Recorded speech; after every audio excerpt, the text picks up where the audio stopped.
The Half a Sorrow Foundation presents It Is a Tough Subject. This is a podcast about surviving a loss from suicide and other stuff. I'm Dennis Gillan, and along with Jessica Seel, we have lost 3 immediate family members to suicide, and we're going to try to make sense of it all. Join us. And we are live. Hello, my name is Dennis Gillan. I'm the executive director of the Half a Sorrow Foundation, and we get our name from this old proverb: a shared joy is a double joy, a shared sorrow is half a sorrow. I have a sorrow to share, but before I get to that, I want to share my co-host, Jessica Seel. Tell us all about yourself. Hi, I am Jessica Seel. I work across South Carolina promoting behavioral health programming and policy in rural communities. And I also have a sorrow to share, just like Dennis. Well, let's get into it because we already teased people about it. What is the sorrow that we share together? We share a suicide loss of family members. Correct. And it sucks. There's no other way to put it. I was going to come up with some big word, it just sucks. It's one of the most complicated griefs on the planet because it comes with baggage a normal death, I say normal death, say a heart attack or an accidental death or something. The suicide comes with this baggage of would have, could have, should have, and it stays with us for the rest of our lives. Absolutely. I don't ever like to diminish anyone's loss. No.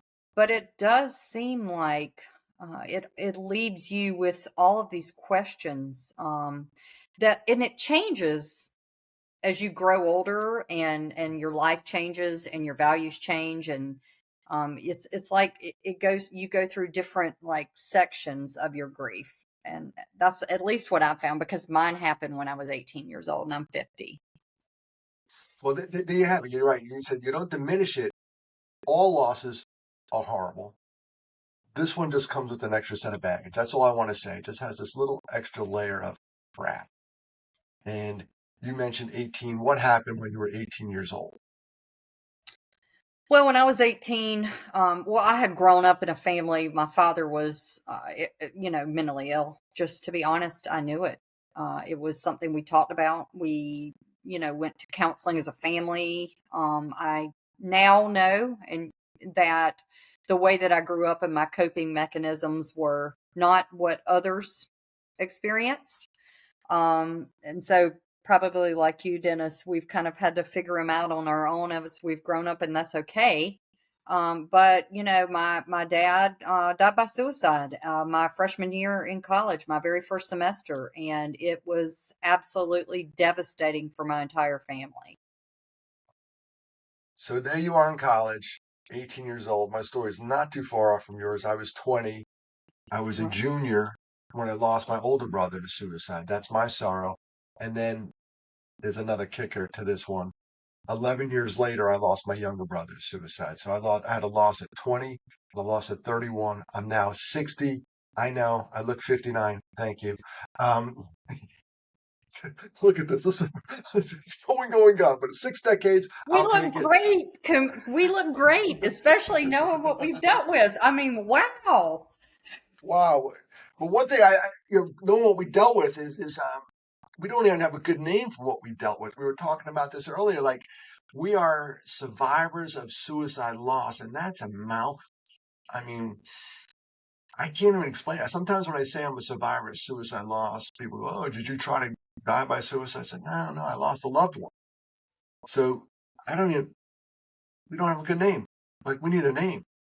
I agree. I feel like, you know, just want to go ahead and put it out there. Healing is possible for folks like us. Oh, And I absolutely. think that part of what causes that healing or what helps that healing is being able to connect with people in our tribe here, like ourselves. And man, we're resilient folks. We're tough. I'd love to use, kind of a play on how tough we can be and resilient we can be, and how that's kind of really what's the cornerstone of this work that we do. And I, I haven't always been tough. life will toughen you. Life will come at you, and especially the losses. So for our audience, to clarify, we are survivors of suicide loss. There's another group out there that had attempted suicide and they're still with us. That's called lived experience. And they have a really big voice at the table. They're folks who actually had an attempt on their life and they're still here. Thank you for still being here. That's huge. You know, Yes. We we need need you to hear here. from we need you here and we need your voice at this table. But That's for the right. survivors, you know, I run a survivor meeting locally where I live, and I have trouble getting people out because we don't know how to identify ourselves. We don't know where we go. We don't know um, if there's others out there. And we know there are because we lose 49,000 people a year to suicide, rough number. So, and if those 49,000 people know, let's say, pick a number, an easy number, 10 people, Right. that's 500,000. If they know 20, we're at 1,000,000, right? Of people. So they're out there. We just got to figure out how to give them a voice and how you and I can help with this podcast, how to, you know, at least relate to them and then go upstream eventually. My hope is, you know, we're the last rung on the ladder. You know, people are holding on for dear life, and if they let go, we lose them. We want to go up the ladder or upstream and talk about mental health and what we're doing to help those folks so they don't get to where we are, where we live. That would be the goal of this whole thing for me. And then back to the name thing. We don't even have a name for this podcast. Well, It Dennis, will do reveal you? itself. I feel like so. I want to get back to something that you said, and again, we're working through this to figure out a name. But one thing you said just resonated with me about the number of folks, knowing that we've lost this many. You know, let's just say 10. Why do you think that people don't want to go to meetings or don't want to talk about it? Tell me, at least from our perspective. I know for me, there was a lot of shame. Bingo. Bingo. And I didn't talk about my brothers. People didn't know about them. I think was silent about the boys. I spoke about them public for the first time 16 years after Matthew died. Mhm. Yeah. I finally said, this is what happened. Why do you think you held off? What were just curious for folks to kind of understand what causes what the feeling. It's normal. If you're feeling this way, that's normal. That's the first thing we want to make sure everybody Oh, knows. yeah. Don't yeah, you know? All right. One, if I talked about my brothers, I would cry. It was so painful that, you know, someone would mention, I couldn't even say the S word. I couldn't say the word suicide forever, how they died. And I just couldn't, it wouldn't come out. And the tears came out. They came out really easily, but the words wouldn't come out. So the shame and the stigma that comes with this is the baggage we talked about earlier. That doesn't belong here. You know, now I have no problem, and it took a while saying my brothers died by suicide. I could say it, but 10 years ago, not so good. No bueno. Well, It and was not good. that makes me feel like we're moving in the right direction. Same way for me. I lied. I said my dad had a heart attack for probably about 10 or 15 years because if somebody would find out, I felt like they were looking at me like something was wrong with me because I was his child, you know? And they expected, and you know what? So what if they did think something was going on with me? Maybe there was. And that leads to the shame of struggling with mental health issues. I was struggling with mental health issues, no doubt. Uh, yeah, there's an old saying, you can't pick your parents. So, you know, I lost two brothers to suicide. So I have a family history of suicide. The minute I lost my older brother, Mark, in 1983, bingo, we had a family history. Now, if I go back, I bet there's a family history further back than my brother, Mark. We just didn't talk about it. Um, so you can't pick your parents, which I'm saying is there's a genetic predisposition. But when I talked about my brothers, I don't want people to think that something was wrong with me, even though there is. There is. We Right. all have a mental health issue. There is. But I just didn't want to say, wow, what a freak. And I remember the first time I heard myself introduced as a speaker, and they said, this guy lost two brothers to suicide. I remember sitting there and I had an out of body experience, Jessica. I said, wow, that poor guy. And then I go, ladies and gentlemen, Dennis Gillan. And I went, oh, crap. They're talking about me. I didn't realize it. I just never heard it externally. And I I, didn't want to hear it externally. well, because it's real when you hear it externally. But that you also, I don't know if you've had this transition, and I always feel bad about it in a way, but I feel like I used to hide that badge of being, I lost my dad to suicide. Now I don't want to say I wear it with honor, but I'm not ashamed of it anymore. It's who I am. It's made me who I am, and it's okay. It's okay to have that badge. I feel like that's kind of been my change, if you will. Yeah, you didn't pick it. I mean, this was not the script we would have written for ourselves in our life. I'd be a Super Bowl. I'd be doing a podcast right now about, how many Super Bowls I won. But here we are. It was written for us. So you're right. The minute you start talking about it, back to the foundation name, a shared joy is a double joy, a shared sorrow is half a sorrow. I'd like to cut my sorrow in half, but every time I do it, think about this, a half of a half of a half. If you're in the math out there, I'll never get to zero. My grief will never be zero. It'll never be That's right. gone. It'll always be there, and that's okay. And grief as a whole, and I'm doing a grief study, by the way. Not only do I want to help people, I'm also trying to help myself. I'm doing a grief study with this book, A Grace Disguised.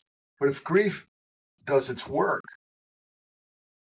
it makes you a better person if it works out properly. You feel more. Do you feel in this, Jessica? Like you're more sympathetic to the Yes. needs And of I've others. never People heard open up anybody to put you. it that way. I like that you put it that way. That's when we talked about that resilience and the strength and toughness.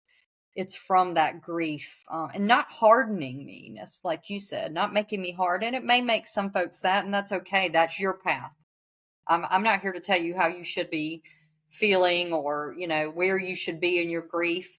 But I can definitely tell you that dealing with something like that, it was a life lesson that will stick with me and my entire life, of how to manage something, and also to know you're gonna come back out on the other side of it. It might be a long time and it might be really hard, but you will. There's that light that at the end of the tunnel kind of thing. Now, when I was in it, it was alcohol, drugs, you know, partying, everything that I could do to take that feeling away. But thank the Lord that actually just kind of fizzled out, and and it was people. I really believe that it was being able to not feel shame anymore. What the grief was horrible. The shame was almost worse. Oh, the shame. You're right. You chose a route that a lot of people will do when confronted with any trauma. Our trauma is very specific, but any trauma, we choose self-medication. Yeah, And I did it. I have the tale of two cities. After my brother Mark died, I was 20. The drinking age was 18. I went on a bender. You know, it was bad. I was in college, and my grade point average was probably close to same thing. my GPA. Can you even have a grade point average that low? I don't know. I'm convinced you couldn't. And did you have a blood alcohol level that high? It was like they were Yeah, they were they were about to intersect. They're about to pass each other. One was going down, the grade point average, the alcohol level was going. And I got out. I got out of school in 4 years and 8 weeks. I took an 8 week summer session. So I'm proud of myself for that. I plowed through it. What did I learn? I have no idea. Some of that was a blur. Just it was spitting out short term memory stuff. Study, spit it out, forget it. There was a trauma. I was in a cloud. But then when Matthew died, my younger brother. So 11 years later, Matt dies, and this is where I think maybe you are. Um, I decided to take a break from drinking and alcohol. It didn't work the first time I tried it. So did Matthew, and Matthew was drunk when he died. Um, I stopped drinking, and this year, looking over at my calendar, this year it'll be 30 years sober, which is about half my life. Yay! My dad used to tell this joke, Jessica. He goes, "I stopped drinking for 14 years, and then I turned 15." It's an old it's that's probably when I started drinking, 14 and 15 years old, eighth grade graduation. I remember someone sneaking out and getting beers, and it was on. But after Matt died, I got drunk the night before the funeral. I haven't touched the stuff since. That was a good move. And the other good move was I went and saw a professional mental health counselor. And that was Oh when I was yeah. trying to dig myself out of the soul. So back to the original question, what do we call ourselves? Like what survivors of suicide loss? Between us, we got three of them, right? Yeah. Yeah. Interesting note while I'm sitting here, three males, by the way, three dudes. Three males. Yep. Yep. White 80, dudes. 80% of all suicides are men. Now, women have more attempts. That's a fact too. 3 to 4 times more attempts. Just throwing numbers out there. I'm a story guy, but you have to back it up with stats. That's a fact. 3 to 4 times more attempts. And in the latest provisional data for completed suicides, the women percentage went up higher than the men's percentage.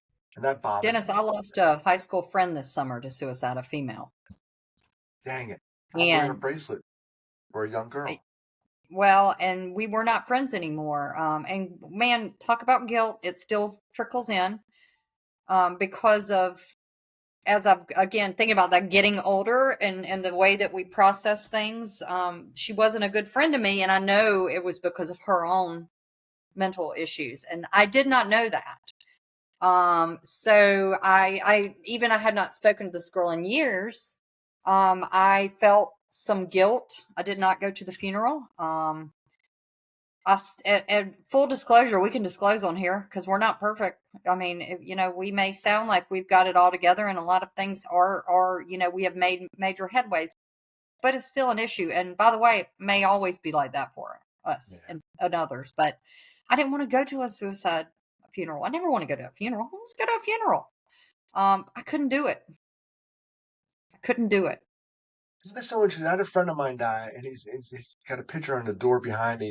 Every time I leave, I see him. He died unrelated to suicide, and he's a great friend, but I didn't go to the graveside service. I went to the service in the church, and they all went to the graveside. I feel guilty about this, but I couldn't do that part. And I have to apologize to the wife. I'll use this podcast and I'll call her. I couldn't go to the cemetery and watch that. I couldn't do it because of what I did with my brother. I don't do that stuff. It's horrible. I walk away from it. And I went later on. They all went to a restaurant and met. And I came back to that, but I didn't. And I feel guilty about it, but like I can't do it. There's some things I can I do and I can't do. Graveside Do you services, I still remember your brother's funerals? Like awful. specifics? Well, a lot of them were fuzzy because Mark's. I was in college and I was out of it. They read a letter from my mom. My head was down. I was crying the whole time. There's like a fog that comes with it when it's Yes. sudden, Like a and then darkness almost that goes kind of starts to engulf memories. Is that how you feel? yeah, and you're So out of body weird. experience. You're not there. And then with Matthews, my second brother, I remember coming out, and there was a friend of mine from high school there, and I hugged him, and I remember saying this. I remember hugging this guy, saying, "I already did this. Like I already did this once. This Hmm. can't be happening again. I just did this 11 years ago." And I remember hugging him hard. I remember that, but the rest of it was afterwards at the house. There was food, there was stuff, and then blur, blur, blur, blur. I think your body does that on purpose. I think it disconnects and says, "Listen, this is overwhelming." I'm sure there's a medical term, and if we ever get a licensed, counselor on here, they'll tell us, "Oh yeah, that's an actual disconnection syndrome." We just Yes. protect ourselves and say, "That is too hard. Stay over here." I'm okay with that. If it's healthy. I weirdly remember things that don't matter. Like I remember what I was wearing. Don't know why. I remember the Braves. We came home and the Braves were on TV playing for the World Series. And I remember a song by U2 that to this day I have it on my playlist because I just am a glutton for punishment.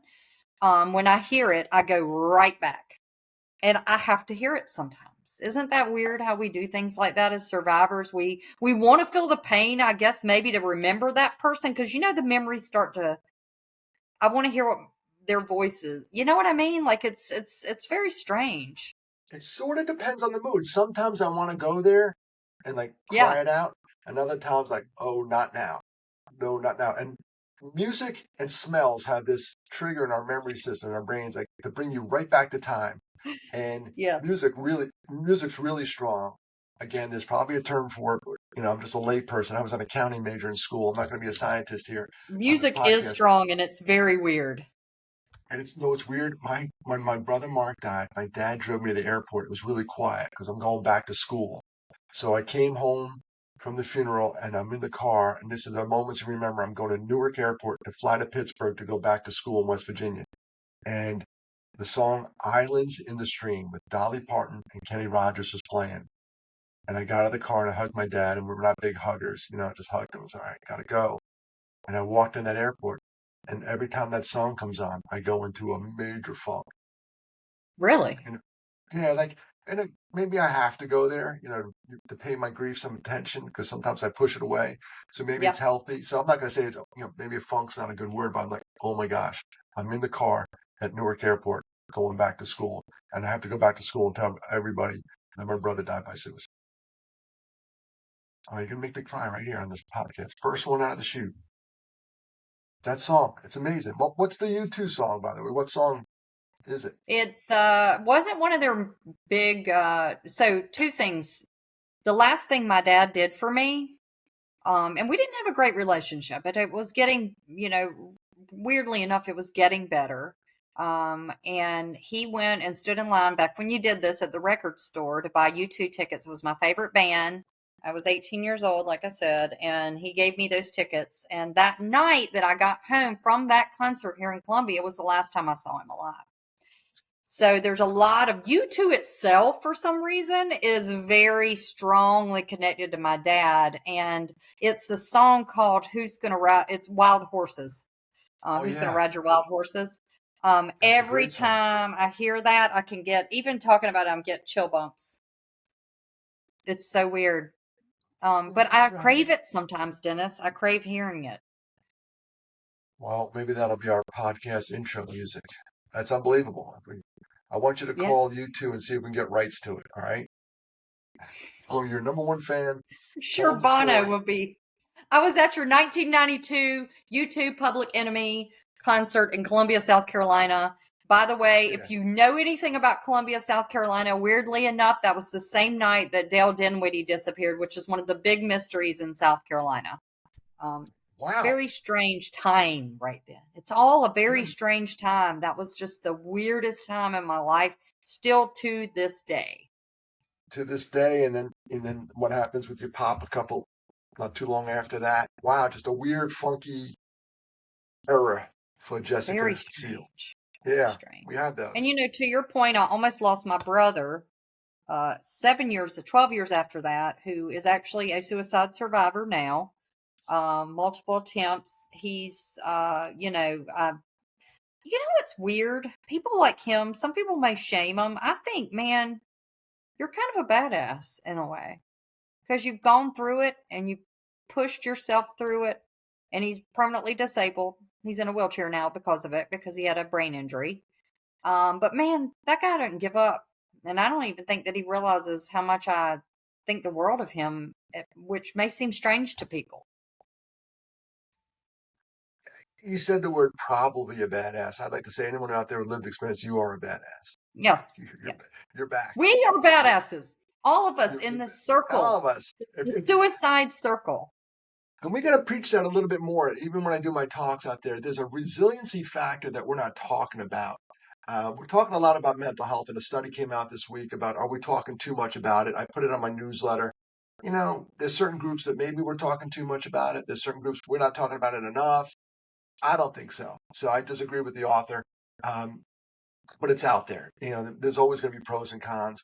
But what I do believe we're not talking about resiliency enough. And if you're hearing our voice right now and you're listening to this podcast, you survived the pandemic.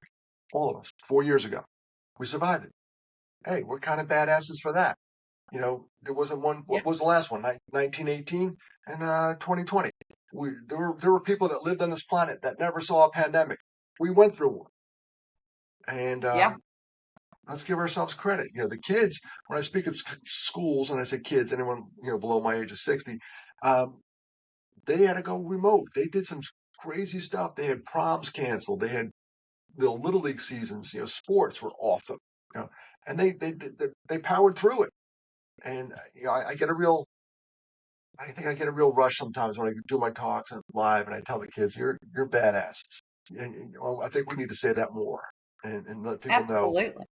if you're hearing our voice right now, you're pretty tough because you got this far. Well, think about this, Dennis. People No, that survive cancer, they have their t-shirts, fight like a girl. We have all these, not disrespecting cancer whatsoever. That could happen to any of us as well. oh, you want to And celebrate we have those a, victories. right. Mental health, illness, what is a chronic, can be a chronic disease like any other. Substance use disorder, same thing. Why don't we celebrate those folks that have come through this harder? You survived something that was literal hell on earth. You deserve to wear that badge of honor and not be shamed or because you survived. Now you're looked at as something's wrong with you, or I don't want to, I'm afraid to be around that person because I don't know what to say, or what if they do this or that. But bullshit. Well, okay, now we just got the explicit warning. Thank you. Oh, I said It was the ass girl. earlier. It was the girl earlier. No, we're fine. You got to be real. But you're right. Well, if COVID did anything back, I'm going to go back to the pandemic. If COVID did anything, it lifted the veil off talking about mental health. It really helped us in this arena. And when we go out in the public and we tell our stories, and here we are on a podcast, talking about the darkest days of our life, the losses we endured, and it gives people permission to say, you know what, get it off your chest, let it rip. And what happened when it took a while, I talked about my 16 years isolation in my man cave. But once I started talking about this stuff, it was amazing the people that flowed into my life that also said, hey, me too. I had this happen. And the strength and vulnerability, it's like a Brene Brown moment. There's strength in this vulnerability. And I tell you, when I just spoke at this company here, Martin Marietta, they gave me a hat.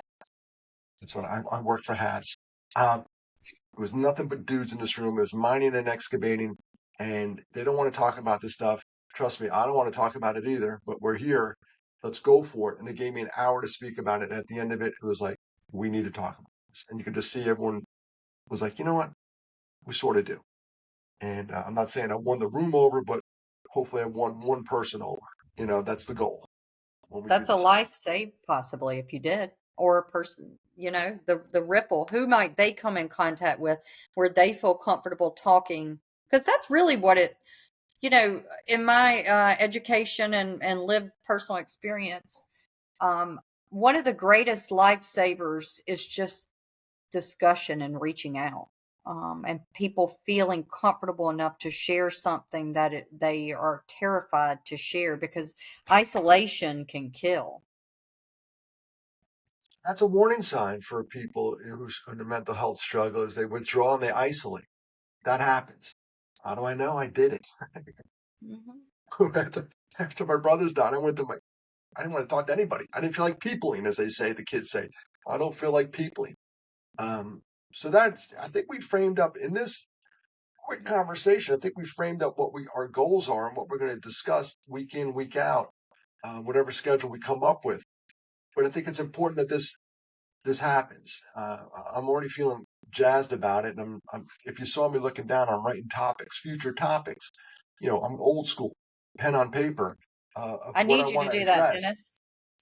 Yeah. You're the lead here. This is something that you are very comfortable doing, speaking in front of people. I want to say one more thing to that point. It's okay if it takes a little while. I did a training through Department of Mental Health here in South Carolina, called Suicide Survivors, to tell my story. And when I started tearing things down and trying to write that story, I cried harder than I've ever cried 30 years later. I had never dealt with it. It is okay if you still have unresolved issues. It takes people Mm. different amounts of time. And I was a little embarrassed that there were people that had lost someone 3 years ago that didn't act the way that I did. And I realized it wasn't, everybody's time is different. So we want this to be a space for you to feel we're your people. There's no right or Okay. wrong answer. We just want to No, talk. no, and grief will sneak up on you. It'll jump on your back when you least expect it. And Thank you for sharing that, Jessica. That's big. I'm always amazed at people with a recent loss, how they jump right into stuff. And it took me forever to get Me off my too. rear end to do something about Yes, or this. they don't have any of the issues, the drinking that you and I talked about, or the isolation, or the things that we did to self-medicate. People just, they come through it, and for a long time I felt like I was ashamed of myself, like I should have been like that. Bull. We're all different. Absolutely. And I want to apologize to anyone I met during those years when I was drinking because I was not the guy you're looking at right now. I am so Oh, sorry. oh, you know what's the worst part about that is people that you know from way back then that still want to tell the stories. Remember that time that you did? I'm like, please, I don't want to be that. I don't want to go back to that time. I'm not that person anymore. But I was I have that to. person. I was. My kids always want to hear my drinking stories, and I never tell them. I said, "No, you're not going to hear them. You don't need to hear them. I'll tell you some funny stories that happened when I was sober, but you don't need to know those." So here we are. So we're coming up in 30 minutes. That's the first one in the can, Jessica. I think we laid the framework perfectly of what we want to do. We'll come up with a name, title, all that good stuff. But I'm going to hit the stop record button, and I want to thank you from the bottom of my heart. I think we're on to something here. I really do. I I think we've scratched the surface, and we'll go deeper and deeper every time we get together. I'm so glad that God put you in my path. So Yep. um, Literally, the, our Pastor Greg friend, literally, yeah, our God's literally, yeah. extender. We got in, we got introduced by a pastor that cares about suicide prevention. He goes, "You two need to talk," Yeah. I and he was think he in. told me that for 2 years. Yeah, find that guy, find that girl. Yeah, so here we are, and now we're doing this. So I appreciate you. Do you have any closing thoughts you want to part with the audience? No, just ready to go down this journey and hope we can, like I said, build a tribe of folks that not only we're helping each other, but possibility to help folks that we don't even know that need us. That's it. And if we help one person, it's all worth it. That's right. All right, first episode in the can. Gonna hit stop record.